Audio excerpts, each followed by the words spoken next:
मैं डॉक्टर भामा अग्रवाल राजीव गांधी राजकीय महिला महाविद्यालय भिवानी की ओर से हिंदी की इस कक्षा में आप सबका स्वागत करती हूँ, अभिनंदन करती हूँ। आइए प्यारे बच्चों, आज हम सूरदास रचित भ्रमर गीत के पद संख्या 23, 24 व 25 का अध्ययन करेंगे। पद संख्या 23। हमारे हरि हारिल की लकड़ी मनवच क्रम नंद नंदन उर सो उर यह दृढ़ करी पकड़ी जागत सोवत सपने सोतुख काने काने जगरी सुनतई जोग लगत ऐसो अली ज्यों करुई ककरी सोई व्याधि हमले आए देखी सुनी न करी यह तो सूर तिन्हिले दीजे जिनके मन चकरी। प्रसंग। प्रस्तुत पद हमारी हिंदी की पाठ्य पुस्तक मध्यकालीन काव्य कुंज में संकलित भक्ति कालीन श्री कृष्ण काव्य धारा के सर्वश्रेष्ठ कवि सूरदास जी द्वारा रचित भ्रमर गीत से लिया गया है। भ्रमर गीत संपूर्ण हिंदी साहित्य में विशेष स्थान रखता है। संदर्भ। जैसा कि बच्चों पूर्व दोनों वीडियोज में आपको मालूम पड़ चुका है कि श्री कृष्ण गोकुल लौट के आने का वादा करके कंस वध के लिए मथुरा चले गए। वहाँ उन्हें उद्धव नाम का एक साथी मिला जो निर्गुण ईश्वर और योग साधना में दृढ़ विश्वास रखता था तथा सगुण ईश्वर और प्रेम की निंदा करता था। श्री कृष्ण चाहते थे कि वह निर्गुण ईश्वर के साथ साथ उसके सगुण रूप योग साधना के साथ साथ प्रेम को भी स्वीकार करें, क्योंकि ये चाहे ईश्वर का कोई भी रूप हो, साधना की कोई भी पद्धति हो, मंजिल एक ईश्वर है। इसलिए उसके अंतर मन की आंखों को खोलने के लिए उद्धव को उन्होंने गोपियों के पास योग संदेश देकर भेज दिया। गोपियों ने जब योग संदेश को सुना तो उन्होंने भंवरे को माध्यम बनाकर उद्धव को व्यंग में बहुत कुछ कहा। सूरदास की ये गोपियाँ अत्यंत तर्कशील हैं, तो यहाँ अपनी तर्कशीलता का परिचय देते हुए गोपियाँ उद्धव से कहती हैं। व्याख्या। बच्चों, शब्दों के अर्थ पंक्ति के साथ साथ आपको मिलते चलेंगे। गोपी कहने लगी, हम गोपियों के लिए हरि श्री कृष्ण हारिल एक ऐसा पक्षी जो अपने पंजे में लकड़ी का टुकड़ा दबाकर रखता है और समझता है कि यह टुकड़ा उसका सहारा बनेगा, अंतिम सहारा है। अर्थात गोपियों ने अपने आप को हारिल और श्री कृष्ण को अपना सहारा कहा है। की लकड़ी। गोपी कहने लगी कि हे उद्धव, हमारे लिए हमारे श्री कृष्ण तो हारिल की लकड़ी के समान अत्यंत शक्तिशाली ताकतवर सहारे के समान है। अर्थात हमारा उन पर अटूट विश्वास है। मन वच क्रम नंद नंदन उर्सु उर यह दृढ़ करी पकड़ी। मन से, वचन वचनों से, कर्म कामों से नंद नंद बाबा का नंदन बेटा सो उसे उर हृदय में यह श्री कृष्ण के विषय में दृढ़ मजबूती से करी करके पकड़ लिया है कि हे उद्धव, हमने अपना मन श्री कृष्ण को सौंप दिया है। हम अपने वचनों में अर्थात हमेशा वाणी से श्री कृष्ण के विषय में बात करते हैं, उनका भजन करते हैं और हमारा हर काम श्री कृष्ण के लिए होता है।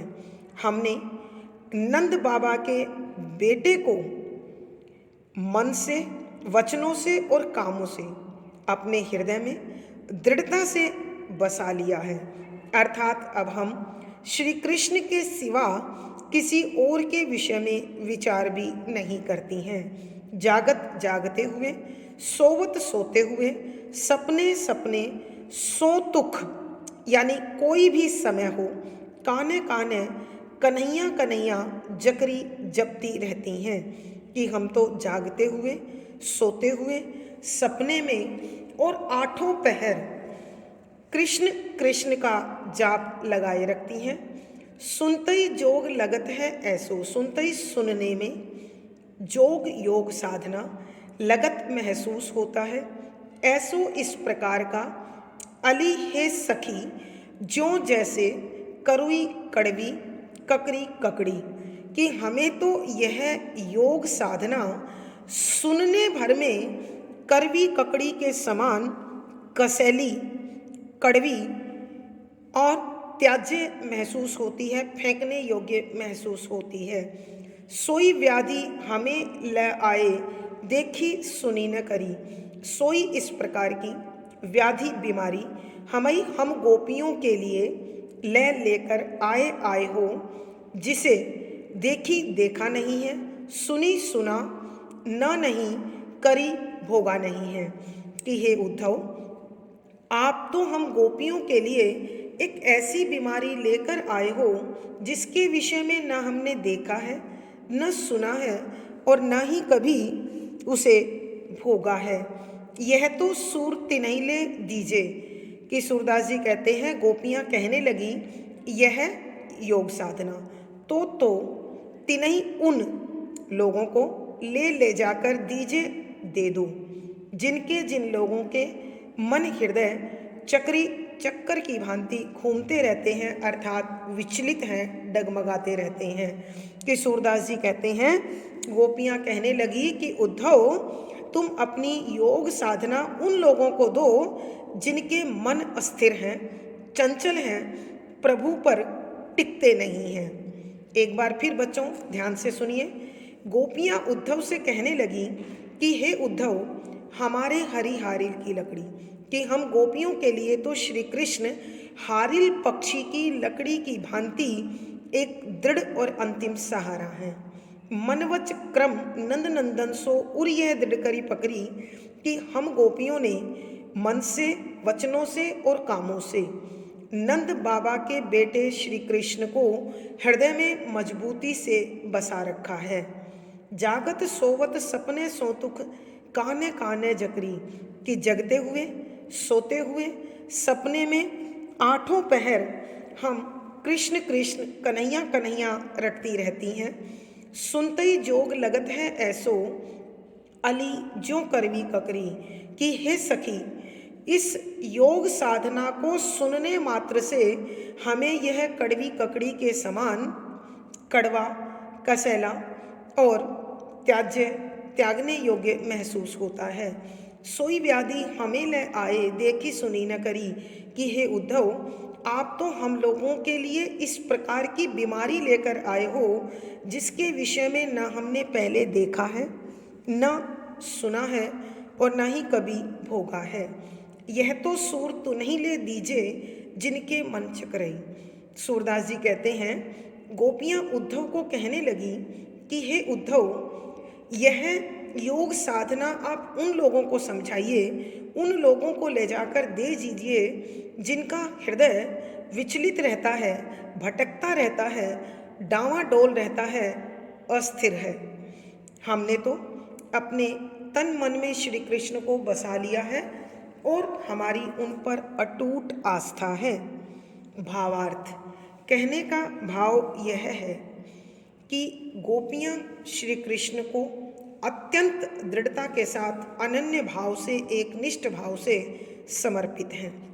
विशेष इस पद में गोपियों ने श्री कृष्ण को अपना एकमात्र साथी या स्वामी स्वीकार किया है। शुद्ध साहित्यिक ब्रज भाषा का प्रयोग है। वियोग श्रृंगार है, माधुर्य गुण है, लक्षणा शब्द शक्ति है, तुकांत छंद है। यहाँ यह पूरा का पूरा पद संगीतात्मकता और गयता के गुण के साथ भरा हुआ है। इस पद में हमारे हारिल की लकड़ी रूपक अलंकार, जागत सोवत पदमैत्री या स्वरमैत्री अलंकार, काने काने पुनरुक्ति प्रकाश अलंकार, मन वच क्रम नंद नंदन पदमैत्री अलंकार, जो उत्प्रेक्षा अलंकार, व्याधि रूपक अलंकार आदि अलंकारों का सुंदर सटीक प्रयोग है। यानी इस पद में अनुप्रास, उपमा, रूपक, पदमैत्री, पुनरुक्ति, स्वरमैत्री, अनुप्रास आदि अलंकारों का प्रयोग है। पद संख्या 24। बिनु गोपाल बैरिन भई कुंजई, तभी ये लता लगती अति शीतल, अब भई विषम ज्वाल की पुंजई, वृथा बहती जमुना खग बोलत, वृथा कमल फूले अली गुंजई, पवन पानी घन सार संजीवनी, दधिसुत किरण भानु भई भुंजई, अउद्धो कइयो माधव सो, मदन मारी किन्नी हम लुंजई, सूरदास प्रभु कोमग जोवत, अखियां भई वरण जो गुंजई। प्रसंग पूर्ववत। संदर्भ, यहाँ गोपियाँ श्री कृष्ण की मिलन अवस्था और उनसे बिछुड़ने की दशा में जो परिवर्तन आए हैं, गोकुल में, वन क्षेत्र में, कुंज प्रदेशों में, जमुना नदी पर, उन सब का वर्णन अत्यंत भावपूर्ण करते हुए गोपियाँ कहती हैं, बिनु बिना, गोपाल श्री कृष्ण, बैरिन दुश्मन भई हो गई हैं कुंजई बाग बगीचे, कि जब से श्री कृष्ण मथुरा गए हैं, अब गोकुल की ये गलियां, ये बाग बगीचे हम गोपियों के लिए श्री कृष्ण के बिना दुश्मन जैसे प्रतीत होते हैं। अर्थात जब भी हम वहाँ से गुजरती हैं, उन्हें देखती हैं, तो श्री कृष्ण के साथ मिलकर बिताए हुए वो पल हमें बेहद दुखी करते हैं, परेशान करते हैं।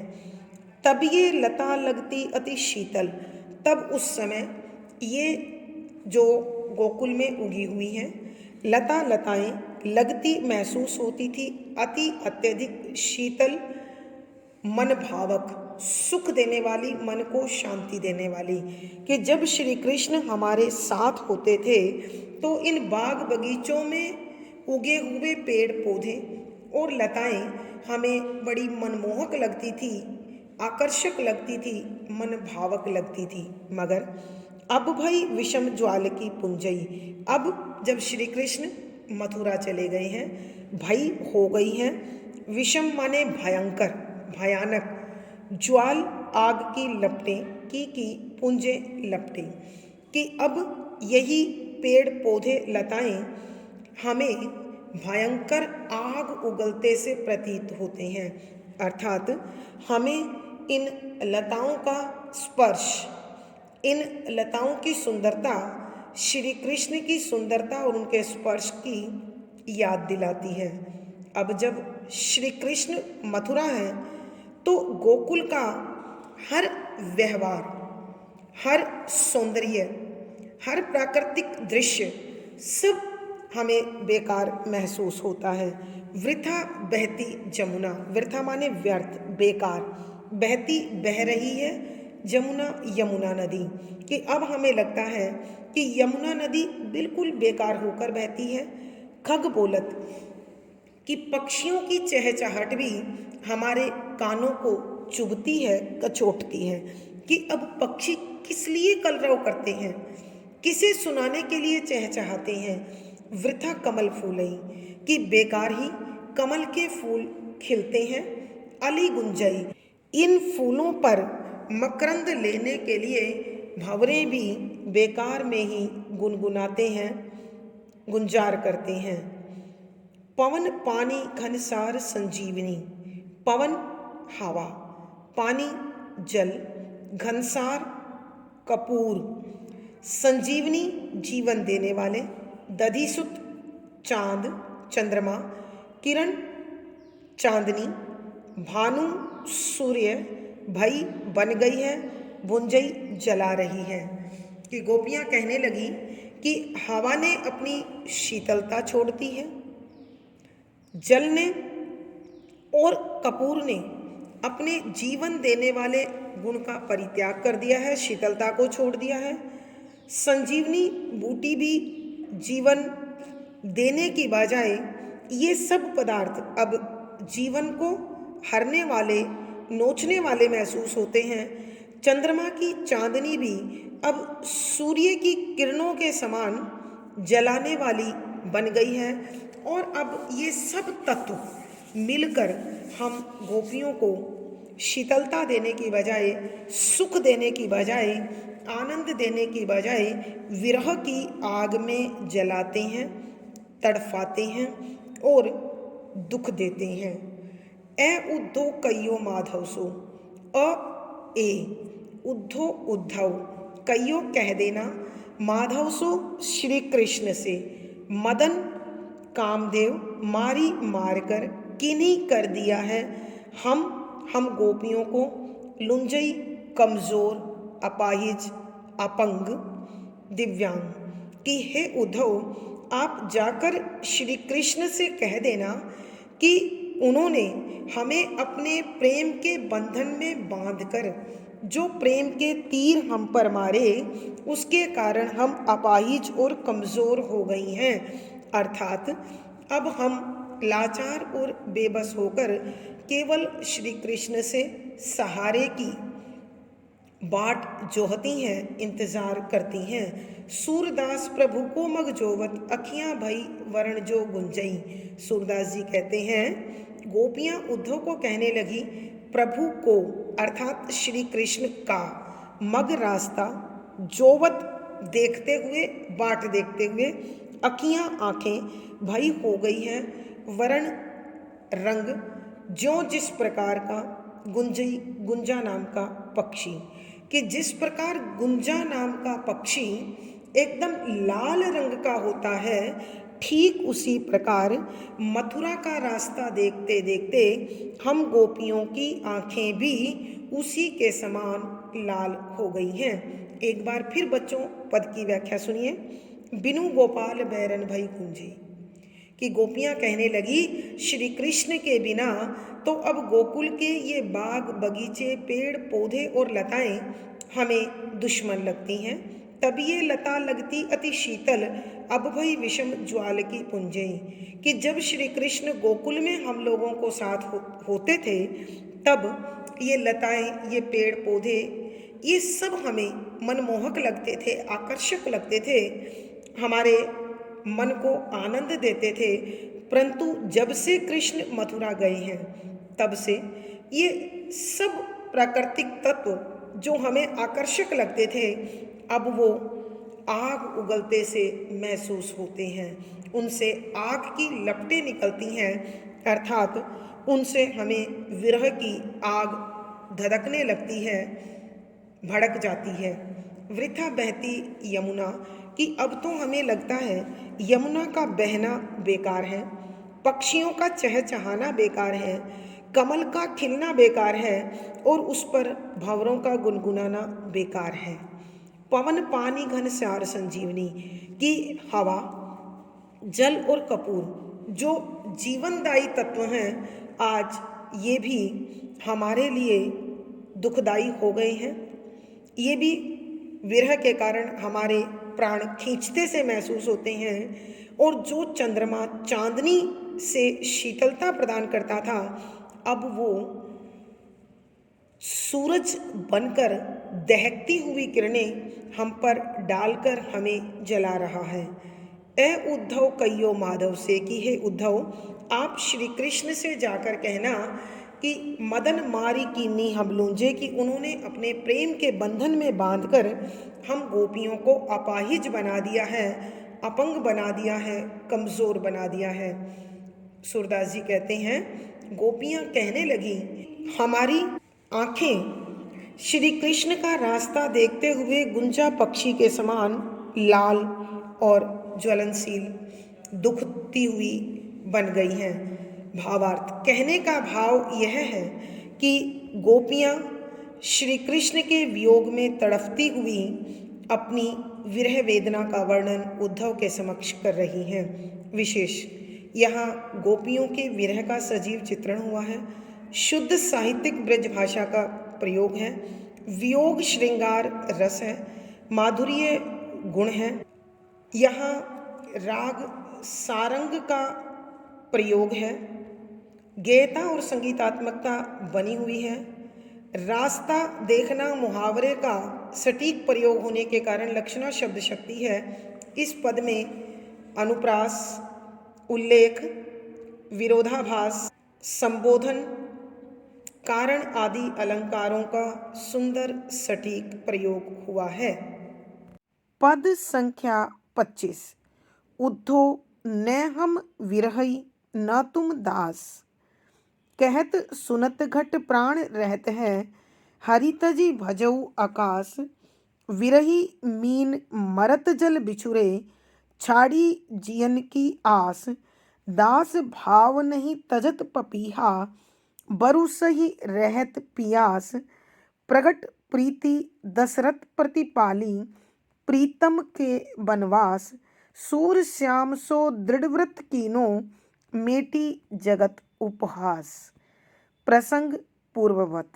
संदर्भ, इस पद में गोपियां उद्धव पर व्यंग करते हुए कहती हैं कि ना तो हमने प्रेम को ठीक प्रकार से निभाया है और न ही श्री कृष्ण के तुम सच्चे सेवक हो, जो तुम बार बार अपने आप को उनका सेवक बता रहे हो, वो गुण हमें तुम में नज़र नहीं आता है, क्योंकि तुम एक सच्चे सेवक का धर्म, जो कि अपने स्वामी की स्तुति करना, अपने स्वामी की उपासना करना होता है, का निर्वाह नहीं कर रहे हो।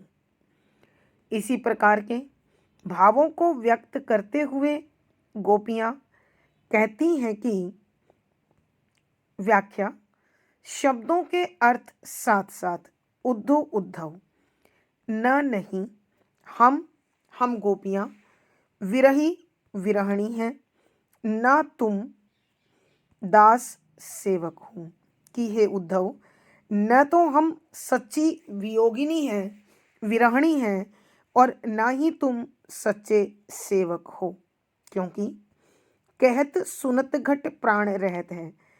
कहत कहते हुए, सुनत सुनते हुए, घट शरीर में, प्राण जीवन, रहत बचा हुआ है। हरि श्री कृष्ण को तजी छोड़कर भजऊ भजते हो, आकाश निर्गुण ईश्वर को।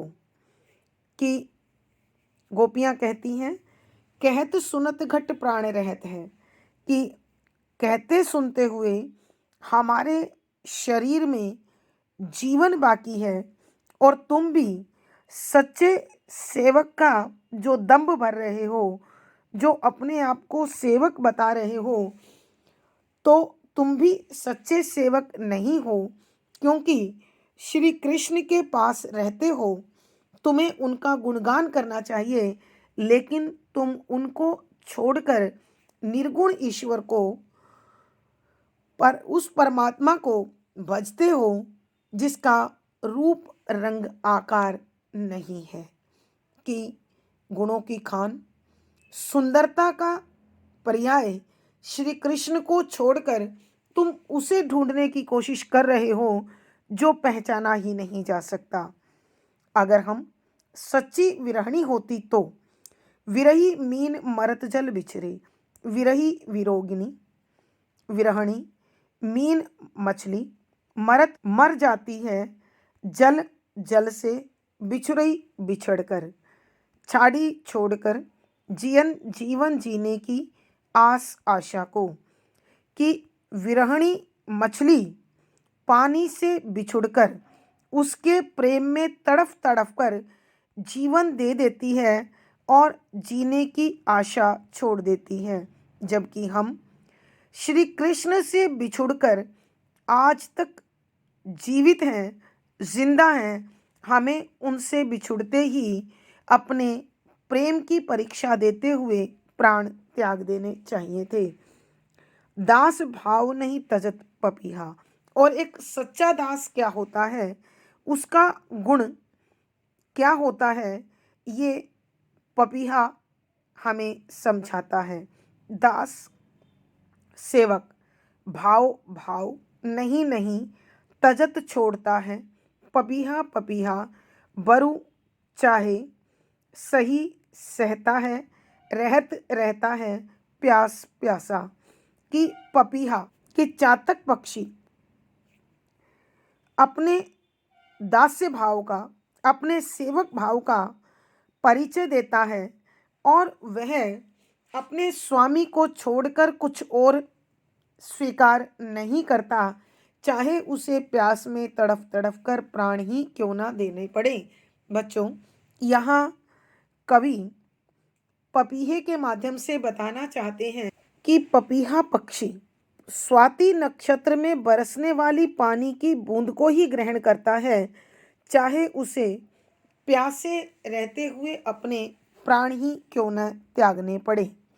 तो तुम भी रहते श्री कृष्ण के पास हो, लेकिन गुणगान किसी और को करते हो, गुणगान किसी और का करते हो, इसलिए तुम सच्चे सेवक नहीं हो।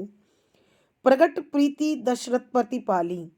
प्रगट स्पष्ट प्रत्यक्ष, प्रीति प्यार, दशरथ महाराज दशरथ, प्रतिपाली प्रतिपाली किसी के प्रति पालन करना, प्रीतम प्रिय, सर्वश्रेष्ठ सबसे प्यारा, के वनवास वनवास देने पर। कि सच्चे प्रेम का निर्वाह तो महाराज दशरथ ने निभाकर दिखाया, क्योंकि जब उनके प्रिय पुत्र श्री राम को वनवास हुआ तो वो राम राम रटते हुए इस संसार को छोड़कर परलोक सिधार गए। सूर श्याम सो दृढ़वत कीनो, मेटी जगत उपहास। सूरदास जी कहते हैं, गोपियां कहने लगी श्याम सु दृढ़वत कीनो, श्याम श्री कृष्ण शोक को दृढ़वत मजबूती से कीनो पकड़ लिया है, मेटी मेट कर या भूल कर, जगत दुनिया का उपहास मजाक। कि हमने तो श्री कृष्ण के प्रेम को, उनके प्रति विश्वास और आस्था को बड़ी मजबूती से अपने हृदय में बसा लिया है, चाहे संसार के लोग हमारी कितनी भी मजाक क्यों ना उड़ाएं। हम अब श्री कृष्ण को छोड़कर कोई निर्गुण ईश्वर अथवा योग साधना में विश्वास नहीं रखती हैं। एक बार फिर बच्चों ध्यान से सुनिए। गोपियां उद्धव पर व्यंग करते हुए कहने लगी, उद्धव न हम विरही ना तुम दासा। कि ना तो हम सच्ची विरहणी हैं और ना ही तुम सच्चे सेवक हो, क्योंकि हम श्री कृष्ण से बिछुड़ने के बाद भी कहते सुनते घट प्राण रहत हैं। कि कह रही हैं, सुन रही हैं और हमारे शरीर में जीवन अभी तक बाकी है, और तुम सच्चे सेवक होने का दावा करते हो, लेकिन हरितजी भजऊं आकाश।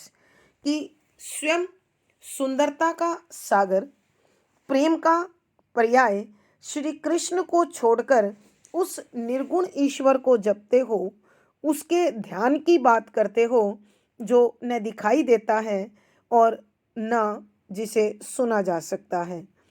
अगर हम सच्ची विरहणी होती तो विरही मीन मरत जल बिछरे, छाड़ी जियन की आस।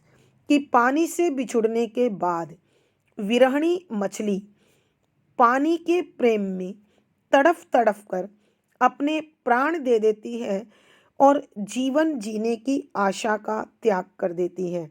मगर हम तो श्री कृष्ण से बिछुड़कर भी आज तक जिंदा हैं।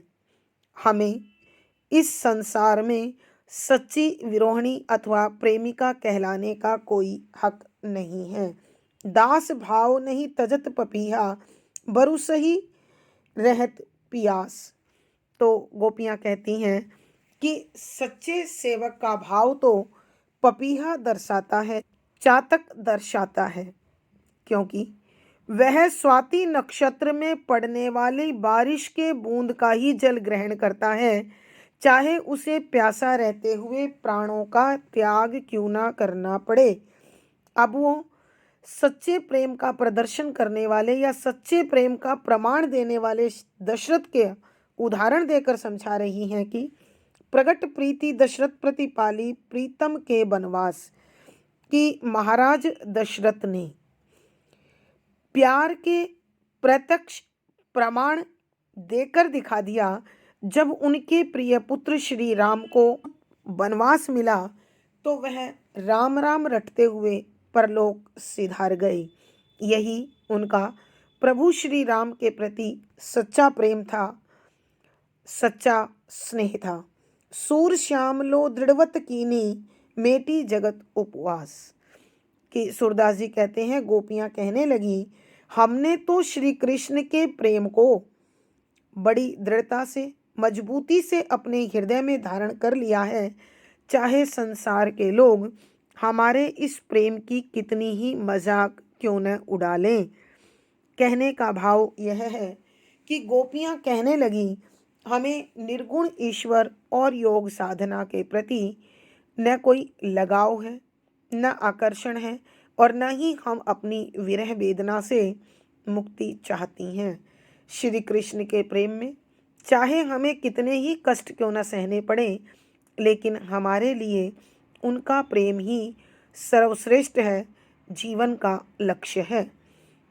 भावार्थ, यहाँ कवि के कहने का अभिप्राय यह है कि गोपियों का श्री कृष्ण के प्रति अनन्य एकनिष्ठ प्रेम उन्हें अत्यधिक भावुक, तार्किक, श्रद्धेय बनाता है। विशेष यहाँ गोपियाँ उद्धव को सच्चे दास और एकनिष्ठ प्रेम का महत्व समझा रही हैं। शुद्ध साहित्यिक ब्रज भाषा का प्रयोग है, वियोग श्रृंगार रस है, माधुर्य गुण है, दृश्य बिंब है, संवाद शैली का अनुकरण हुआ है, तुकांत छंद होने के कारण गे शैली है। यहाँ अनुप्रास, दृष्टांत, संबोधन, उदाहरण आदि अलंकारों का सुंदर सटीक प्रयोग हुआ है। बच्चों, पिछली वीडियो का लिंक आपको यहाँ पर मिल जाएगा। आज हम कवि सूरदास द्वारा रचित हमारे पाठ्यक्रम के इस भाग का समापन करते हैं। अगर आप इन वीडियोज को 2 बार ध्यान से पढ़ लेंगे और सुन लेंगे तो निश्चित रूप से सभी प्रश्नों के उत्तर भी आपको ठीक प्रकार से प्राप्त हो जाएंगे। प्यारे बच्चों, आज की कक्षा में बस इतना ही। आशा ही नहीं, मुझे विश्वास है कि आपको सारा विषय अच्छी प्रकार से समझ में आ गया होगा। वीडियो को लाइक करें, शेयर करें और अपनी विषय वस्तु समय पर प्राप्त करने के लिए चैनल सब्सक्राइब करें। आपका दिन और जीवन मंगलमय हो, इसी शुभकामना के साथ धन्यवाद, आभार।